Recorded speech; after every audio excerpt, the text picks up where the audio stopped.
Alright, shall we start? Everybody ready? Had a good lunch? Perfect. I got it.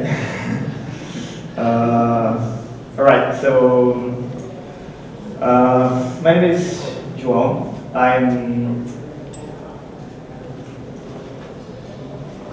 These are my social networks. You can follow me on Twitter and on GitHub.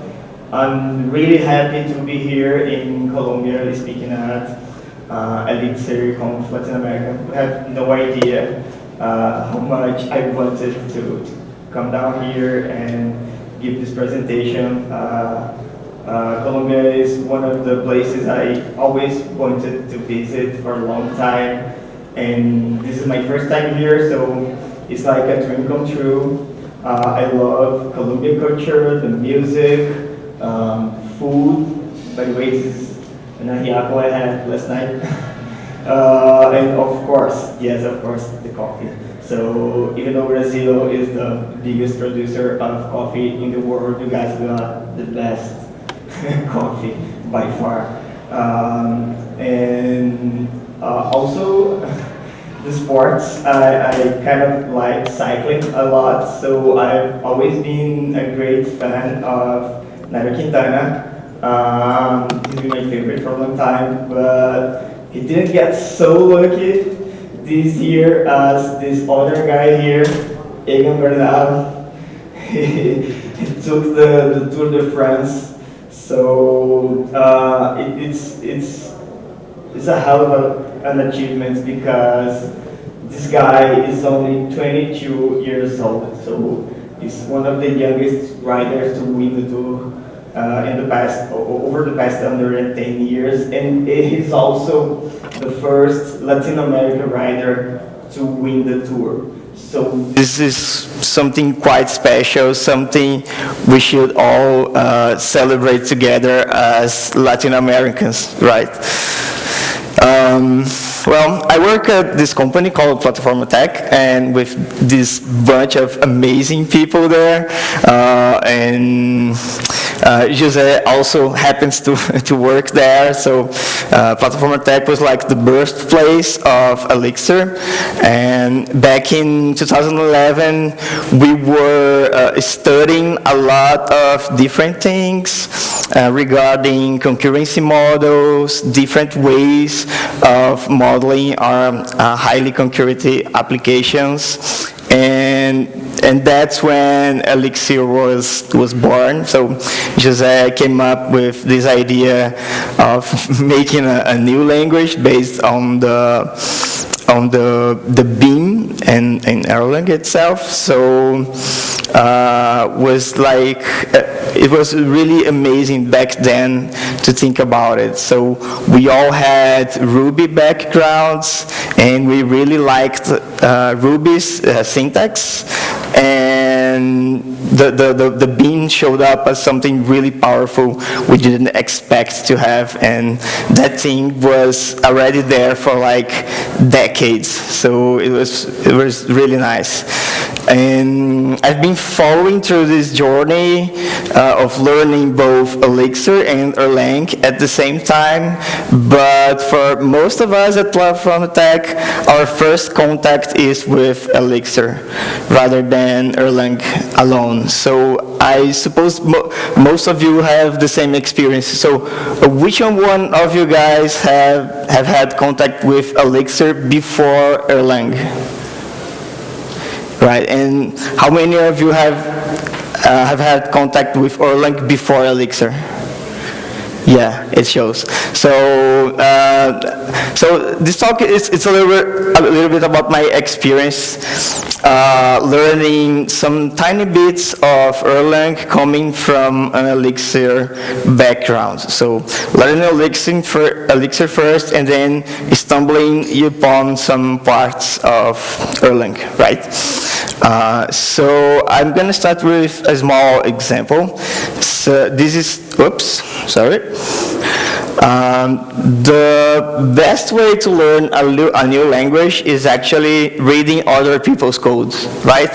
So you have no idea what to do, just go ahead and start learning what other people are writing.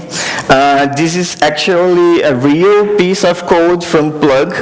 Plug is like a building block of Phoenix, so if you use Phoenix framework, you see code like this. But anyway, you usually see things like that, so calling functions in modules, passing some arguments, nothing really weird happening here, but then after a few minutes you get across stuff like this. So ETS, insert, OS timestamp, and what are those things? So if you get to Elixir first, this is a little bit confusing. So to clear that up, these are actually Erlang libraries. We are calling them directly. So it's nothing really fancy. It's just a simple way to call Erlang from Elixir. So sometimes the things are so mixed up, we don't even know which one is which. And when we realize that, it's kind of mind-blowing. It's like, oh my God, Erlang and Elixir are actually the very same thing. The differences are smaller than we thought. Right? So, but anyway, at this point, you might be wondering, what about the box? Why are we talking about this? What's in the box and etc. There's nothing special to it. It's just that I noticed unboxing videos were a trend over the past decade, and I wanted to do something similar because, anyway, trends. So why not make one of those unboxing videos, but in the form of a presentation, right? So this is the title of my talk, and what is inside this weird thing called Erlang OTP. Most of us are afraid of in the beginning of our careers, or our journeys into learning Elixir. So I want to review parts of this huge box. It's enormous, and I'm not going to talk about all of Erlang OTP today, but some really special parts of it that caught my eyes right in the beginning. So we saw in that previous example that we call functions and modules, but also on atoms, right? So ETS and OS are atoms. So if you try to investigate this, we open IX and check up on that atom, and you see that it's actually an atom, and it has this data type of atom, and it's also have reference modules called atom. So if you use a camel case identifier, like most of our Elixir modules, you're going to see something really similar. So that same thing, but in camel case, it's also an atom. It also references the same module, the atom module, but it has a raw representation that is a little bit different. So that raw representation is how Elixir namespaces its things to separate Elixir stuff from Erlang stuff. So if you declare a module in your software called an atom, for example, or anything camel case, Elixir will do that implicitly. So that's how Elixir figures out where to call each thing.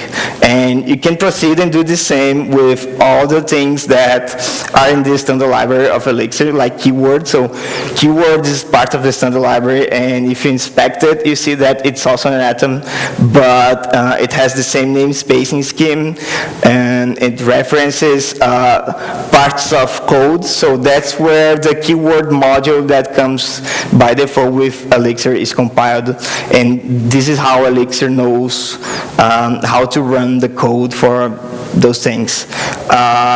So what about those first modules from Erlang we were calling before? So we have OS, for example, And as you can see, it's pretty similar. It's also an atom, but the bytecode resides somewhere else. It's a bin file, but it's a bin file provided by the kernel library in a standard Erlang distribution. So it's the same thing. It's an atom pointing to a piece of code. So under the hood, it's basically the same thing. Erlang and Elixir work the same way, right? But this is an Erlang module. Also, unsurprisingly, the same reference modules, the same representations, the same data structures are there. And this is how Erlang and Elixir interoperate, right? So if you take a look into IX and type a single letter and then you try to tab complete it, you see that several modules show up and we're kind of unsure about where those things are coming from, and those are all actually Erlang libraries that are available for us. So, for example, here you can see calendar, DETS, Gen server, logger. So all of those things are provided by Erlang, and you can use them straight into IX. The same way you can use like map.something, list.something, and etc. So it's all together, melded in a single thing. So the real question is, why not wrap all those things? So why don't we have, for example, an Erlang module that covers let's say calendar, for example, with a capital letter, and there is a reason for that, and it's by design.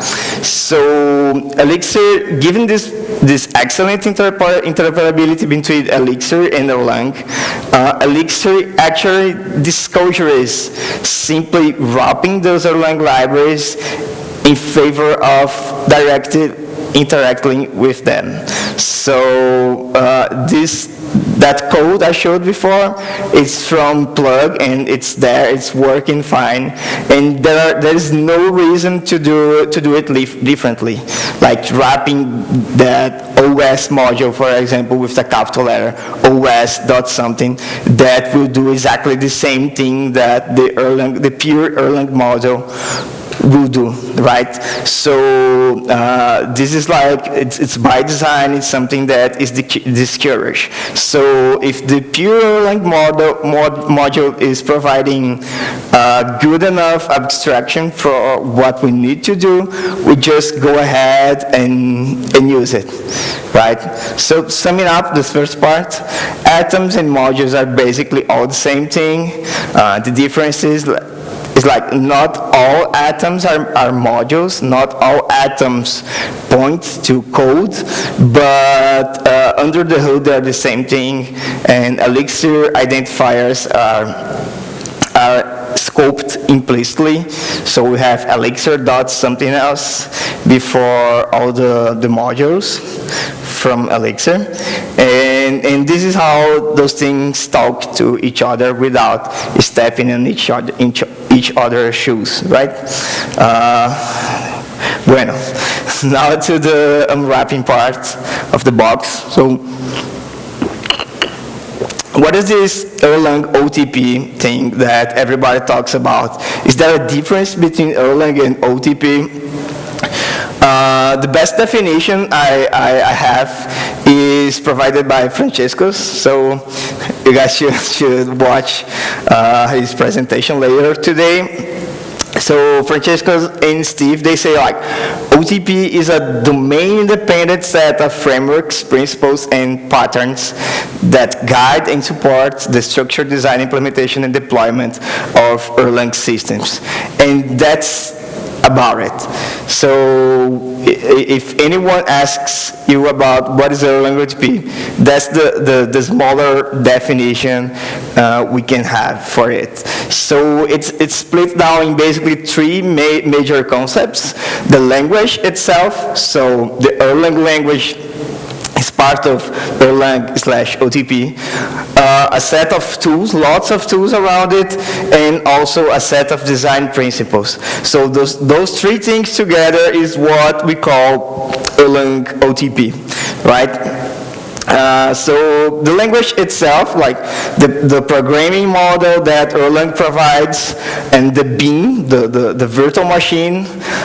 So when you talk about lightweight processes, no shared memory between those processes, asynchronous message passing, and stuff like that, we're talking about the language and the environment. In addition to that, we have lots of tools like the ones we saw before, OS, ETS, etc. And all of those tools and libraries are part of Erlang OTP as well. And in addition to that, we also have lots of design principles like supervision trees, behaviors, applications, how you package an application for deployment, releases.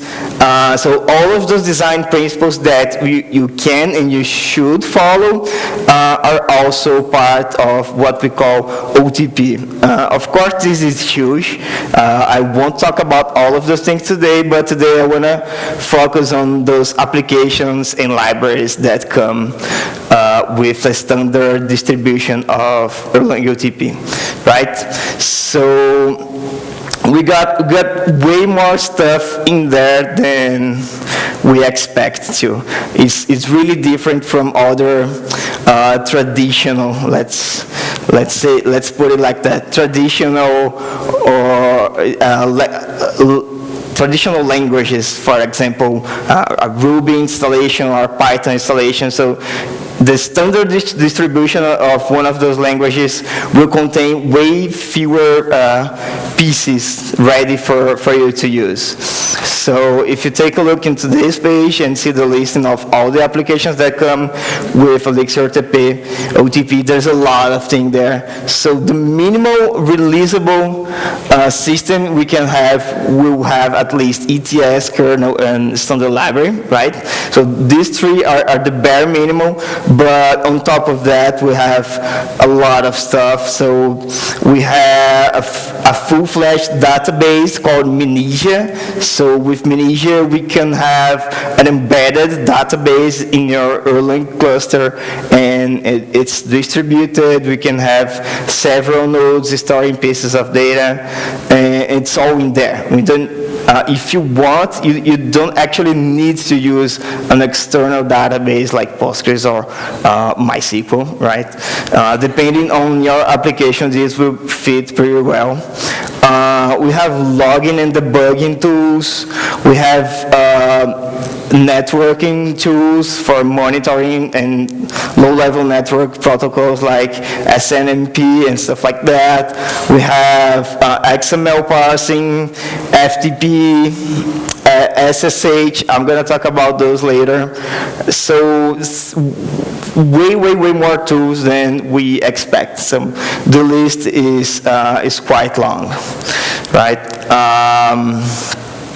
And also testing. There's like a standard testing tool. If you're doing pure Erlang, you're probably going to use common tests, and if you're doing Elixir, you're going to be using XUnit, right?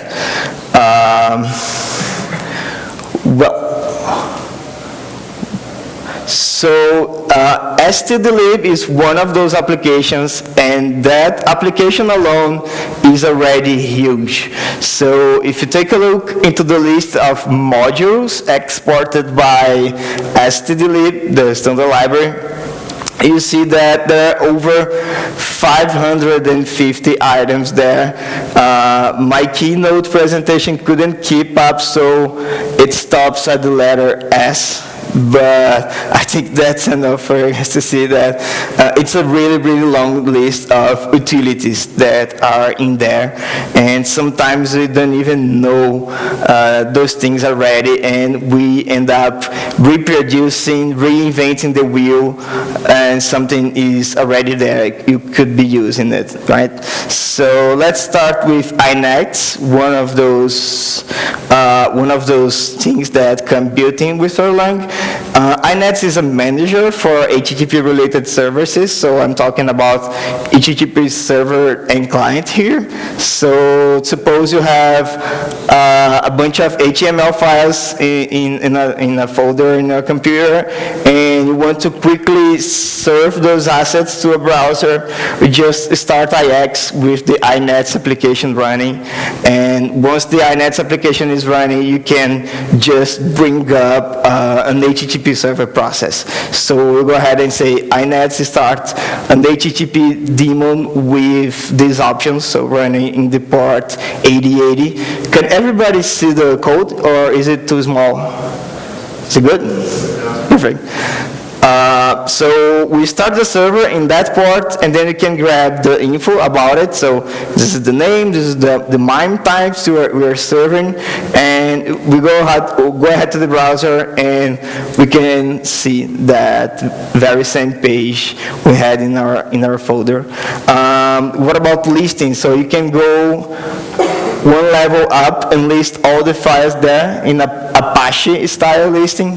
It's very similar to those old default listing pages for Apache. But what if you don't want to use the browser itself? Well, we have a client too. So you can go ahead and say HTTPC, make a request to the local host. So this is all running in the same beam, both the client and the server. So I'm requesting a page from my local host here, and as you can see, we have the body returned in the last line there. So INETs is not only a fully capable HTTP server, but also a client is there. So in the old days, this library used to manage FTP and TFTP as well, but now those tools are split up. So if you look up the documentation today, those things are in separate places, right? Another thing that really caught my eye in the beginning, and I was really impressed to see something like that inside a standard distribution of a language, was SSH. So let's say we start IX with an SSH, with the SSH application running, and then we open up a shell. This is crazy, right? I didn't expect to have this in this library of any language. I had never seen something like this before. But anyway, I just open an IX session and open up a shell to a remote location, and this work just like the standard SSH that comes with your Unix distribution. So it will respect the defaults of the .ssh folder with your config in your home folder, for example. Everything like the standard, as standard as possible. So you can see you can run some commands in the remote host, and then we can log out. So this is really crazy, and it's also a server. So it can both connect to a remote host or open an SSH door inside your beam for remote machines to connect to yours. It's also a secure FTP client and server. So basically anything you can do with SSH, you'll be able to do with Erlang's SSH. You can bring up a server on port 22 and do tunneling. So there's this blog post that's amazing, and this guy explains how he does it. So how to make tunneling in SSH inside a bin. So we also have ETS. So who's here ever heard of ETS before? Great. So ETS is like a key value store that we have built in inside Erlang, and it's all in memory, just like Redis and similar ones. And it's something that's really handy to store data that we need constant time access, right? So it's very popular. Lots of libraries use ETS under the hood, and it's also a module from stdlib. So let's see a code sample from the beginning. So also plug. So plug handles request headers, cookies, session, everything HTTP related is handled by plug. And plug contains a few adapters for session storage. So let's say you can store a session in your cookies or on the server side or anywhere you want, provided you respect the session store behavior. So the ETS behavior is implemented here, so it holds the session ID and the session data, and also a timestamp of when the user session was accessed last time, right? So it's pretty simple. We have get, put, and delete, 3 functions to handle the session. If you take a look inside the get, it uses ETS to do that. So it looks up the table looking for the session ID, and then it updates the session ID with the current timestamps, as to say, like, okay, this is the last time I accessed the user data, right? Pretty simple. Same thing for put. We just go ahead and call insert to add an entry into the sessions table. Actually, this updates the entry. I'm going to talk a little bit more about that further. And also delete, right? So we only have update, delete, and get. So there's a problem here. I'm not sure if all of you guys caught it, but we can't create new sessions yet, only update. So how do you solve that problem? We need to generate unique session IDs every time a new user reaches our website, right? And we do that using Crypto. So Crypto is the standard cryptography tooling provided by Erlang. So back to that put function we had, we see that we only update things in the table with insert. So what about new sessions? Here we use a really neat feature of Elixir, which is pattern matching. So we just put a single function head on top of that, matching on nil. So if the session ID is not there yet, we just put a new one. We need to generate a new one. And to generate the new session ID, we use cryptography. So we generate a random string of bytes, and that's the unique session ID. But there's a catch here. As you can see, there's a max retries variable we're using. And why is that? Well, even though it's quite unlikely to happen, it can happen sometimes to generate 2 session IDs that are identical. So we need to handle that. It is a really tricky case, but as you can see here, the code handles that. So plug is quite stable. If in 1 in a million times it happens to generate a duplicate key, it will handle that and generate a unique key for new sessions, right? And this is the kind of bug that is really hard to catch. And we usually only get this in production, right? After the things went sour is when we see this kind of thing. And speaking of bugs, one of the best ways of handling bugs, especially in production, is a tool called Observer. Who knows Observer here?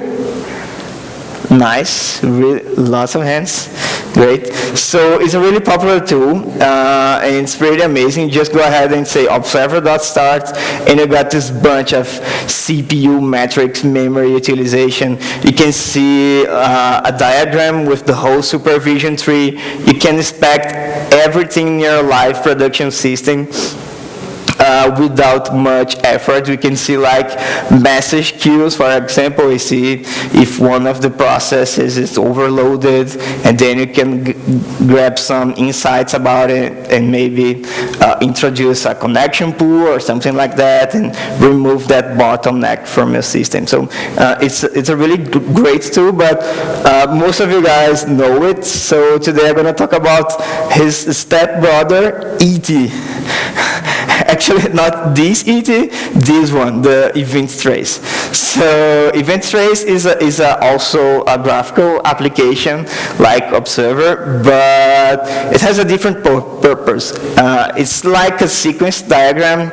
So if you went to college, you probably remember UML sequence diagrams, right? So this is basically the same thing. It's something to track events and interactions between different components of your software. So every time you send a message, you can trace that message as well. But before we go into ET, a word of warning. So this comes straight from the official documentation of ET, and it says that it's a seething pile of pain that involves reasonably complex knowledge of clever parts, tracing return formats, specialized tracing match specs, and it's a thorny part of Erlang. So they admit it. But the best thing about it is that we have global tracing in our favor. So global tracing helps to reduce this complexity a lot. So here's an example. We enable global tracing to bring up an ET viewer window, right? And then we start tracing events. So you can see here, et.traceme 70 Alice Bob make sandwich. So this is one message I'm recording in the event trace. And the first number is a priority, right? And the second argument is from, then to, then the message itself, and then a payload. So this payload is any data that we want to store in the event itself. So those numbers serve the purpose of filtering the results. So as you can see here, you can apply some filters to reduce the clutter, so only the most important events will show up in the window according to those numbers that we saw before here. And also we can see event details, so if you double click one of those events, you can see the details in those events and the contents of the payloads that you attached to it. Right, so ET collects and displays events in real time, has lots of nice features, and it's also a graphical application. So both ET and Observer are graphical applications. And how does Erlang do that? It uses WX. So this is like bindings in C++ for WX widgets, and that's how Erlang does that. So if you open IX and type in this thing, wx.demo, you see a window like this with several code samples that we can pick from, and you can learn to build your own graphical application using Erlang, and everything is built in. You don't need to do anything to get this. It's all for free in the standard distribution. Right, so we've been talking about lots of built-in apps, but also inside the standard library we got lots of modules that are really handy sometimes, and it's really hard to find them because the documentation is quite extensive and it's really hard to browse, but it's totally worth it. So I'm going to talk a little bit about some of those modules, and you get what I'm talking about. So suppose we have this problem to solve. I want to find the longest common prefix between several strings. So in this example, Erlang and Elixir both start with an E, and that's the single letter that it's in common between the two strings. So the common prefix size is 1, right? Same thing for Yodo, Yoda, and YOLO. All of them start with Yo, so 2 letters. So 2 is the common prefix size, and if it's a single word, the length of the word is the prefix size itself. So if you go and try to implement this in Elixir, you're probably going to come up with something like this. And this is not the most beautiful code you can find. You can try to refactor it and apply some more elegant logic, but it's still not quite there yet, right? It's still not pleasant to see code like this. But guess what? This is how you do it in Erlang. It's built in the binary module. So you can just go ahead and call binary dot longest common prefix, and you get that for free. Another example, I went to center the Elixir string with dashes, right? So I'm gonna put 2 dashes before and 2 dashes after. The most simple way to do this in Elixir is like using pad leading and pad trailing, and then I'll have that string at the end. But again, guess what? It's already there in Erlang. And the best thing about this is, if you can see in the first example, we need to know beforehand the size of the string that we want in the end. So I'm saying 8, and then I'm saying 10. So this is the final size of the string. With pad and I pad in both sides, I don't need to know beforehand the final size of the string and handling odd numbered strings and even numbered strings, right?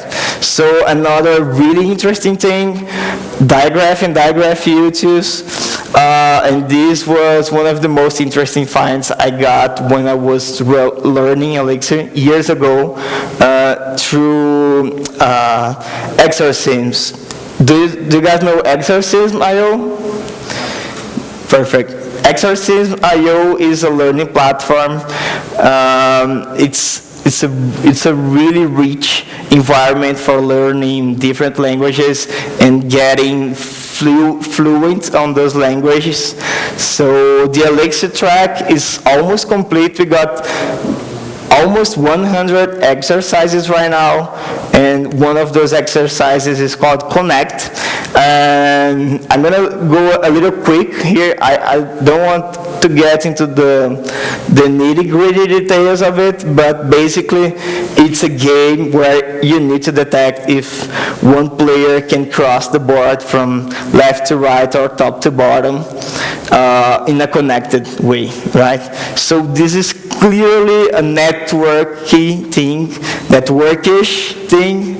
You look at this picture and you think networks right off the bat. So I thought, wait a minute, 90% of all internet traffic goes through Erlang nodes. So why not use Erlang in a clever way to solve that problem?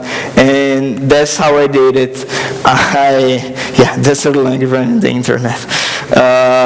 So I looked it up in the documentation for functions handling graphs and stuff like that. So this is a single test case. As you can see, the board is represented by several strings, and an X is for the black player and a no is for the white player. And if the black players can go from left to right in a connected way, the black is the winner. So the meat of the code is basically this. I get all the black pieces in the board and all the white pieces in the board, build a graph, and check if that graph connects. And I do it using this digraph library that's also included in Erlang by default. So as you can see, I build a new graph, add some vertices, make the connections, and then in the end, I make this question like, oh, will this graph connect from one of these nodes to one of these nodes, or one of these nodes to one of these nodes, and that's how we do it. We get those sources and we ask for reachable. So digraph, please let me know if those nodes are reachable from this side of the board to this other side of the board. So it's a high-level abstraction, really simple to read, really simple to write, but underneath the hood, it's a complex algorithm that we are running, and this is all with like about 70 lines of code. So I think this is one of the most elegant ways you can use Erlang in our favor. By the way, when you're solving dependencies with mix, so if you go and type mix dept.get and solve dependencies with the versions and sub-dependencies and etc., it's a dependency graph, and this is exactly the same library that Mix uses to solve those dependencies. So it's open source, right? That's great. So if you go to the ElixirLang GitHub and check out a Mix source code, you're going to see something similar to this to solve dependencies in your project. So I think this is pretty amazing, and it's a pretty nice use case for standard library.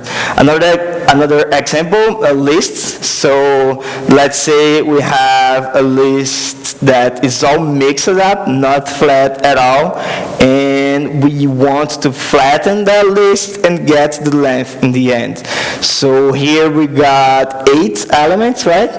Yeah, we got eight elements in a completely messy list, and I want to check the length of that list. Here we are doing 2 operations. We're first flattening the list in Elixir, and then we're getting the length.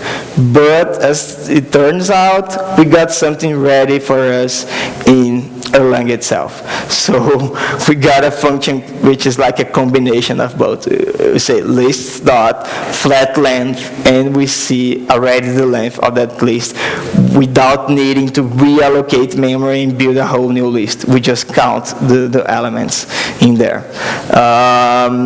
Another thing, let's say you want to remove the last item of a list, right? So in Elixir, we probably do something like pop add, passing -1, so get rid of the last element and give me the original list. Or you do something like this. So you're going to slice the list, passing this range from 0 to -2, so the same outcome. But in both cases, not quite so elegant.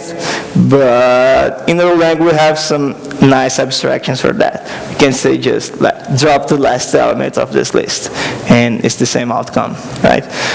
And there are several examples like this. I can go on and on the whole afternoon, like timer. How many times have you tried to time parts, slow parts of your code using this? So grabbing the start time, the end time, and then calculating the elapsed time. So if you do this on your own, you have to build a function like this, but Erlang also has something for that. We just call timer.tc and pass an anonymous block to it, an anonymous function, and it will calculate for you. It's the same thing, the implementation itself.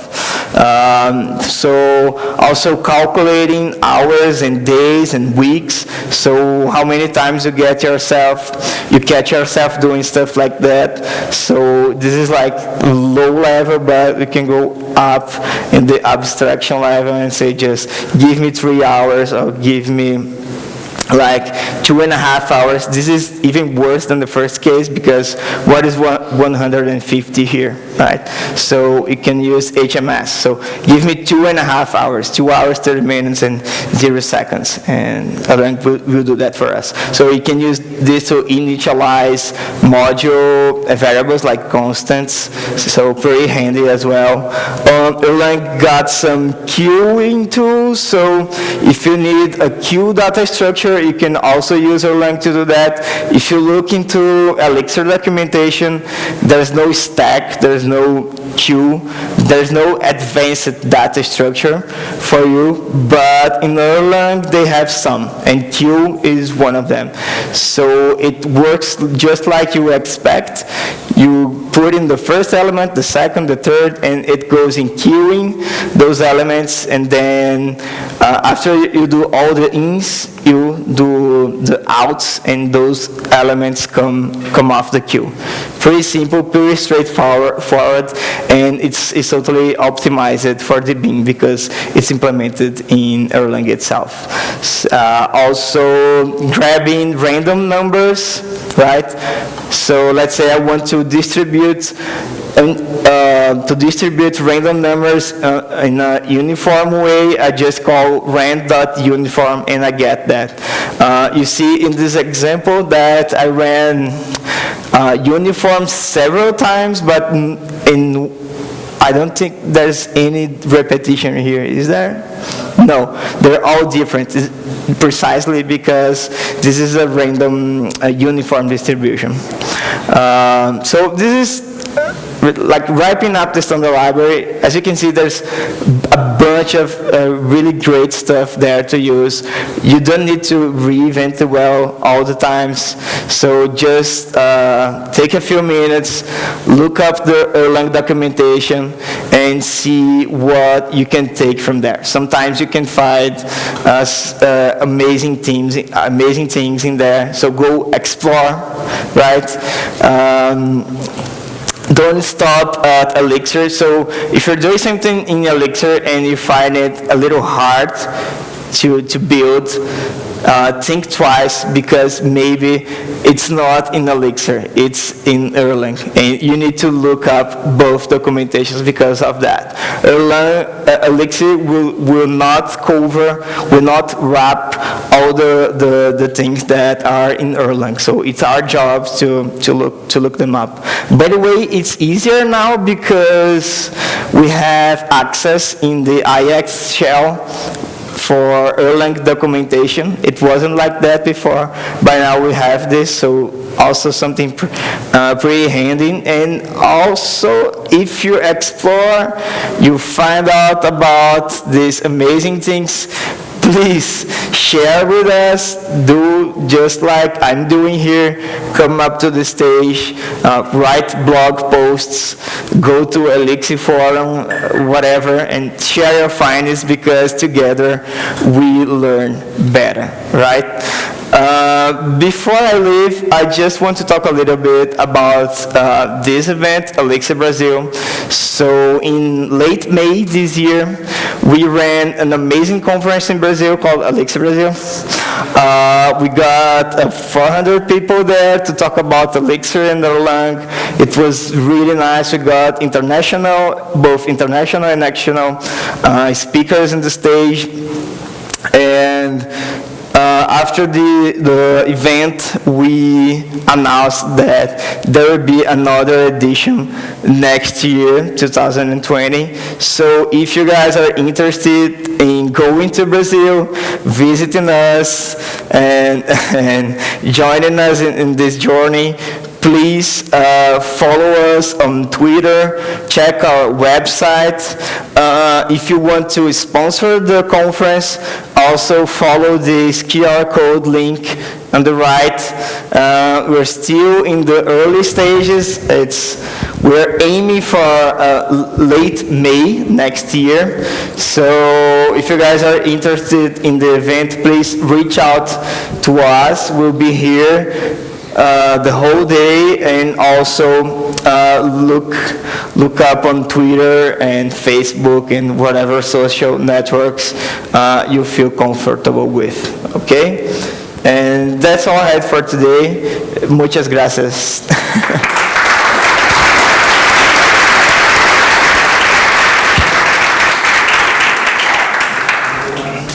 Do you have time for questions?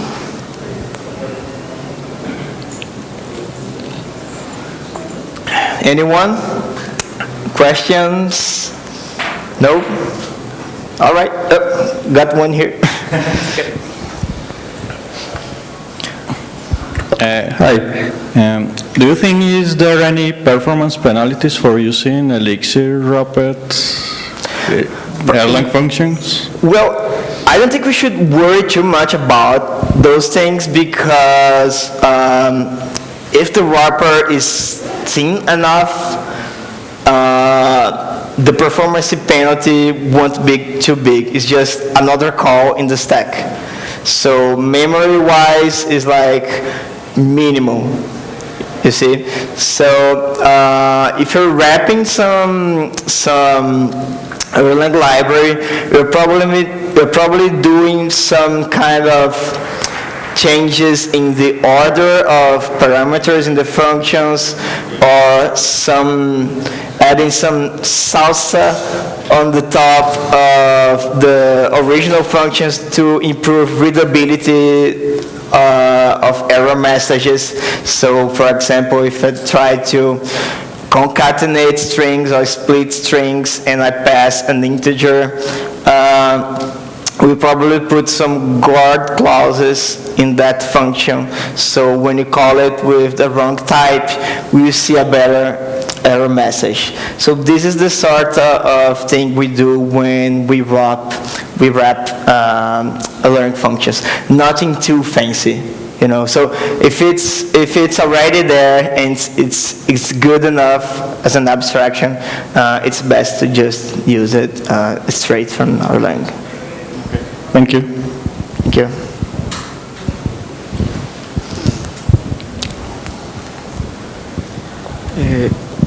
We use it proper sometime to make property-based testing, but we have a problem with the conversion of the maps between Erlang and Elixir, because the errors were very awful.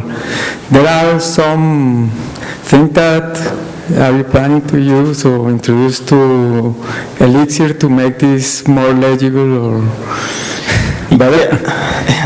Yeah, that's a good question. I've never written property-based tests myself, but what I know is that there are two big players right now, which is proper and stream data, right? So most of the Elixir projects will use stream data, and most of the Erlang projects will probably use a proper, but they can be easily interchanged, right? So I'm not an expert in this area, so I'm not gonna give you like a solid answer for that, but what I can say is that you should probably try both and see what fits best in your project. So I've seen some open source projects using stream data, like the Mint HTTP client. So the Mint HTTP client uses property-based tests with stream data and seems to be working pretty well. You should talk to Andrea about it. So Andrea gave a keynote earlier today, and he was the one who wrote those tests. So he'll probably give a best answer than mine. Okay. Time for another one? No? Well, so thank you guys. Thank you very much.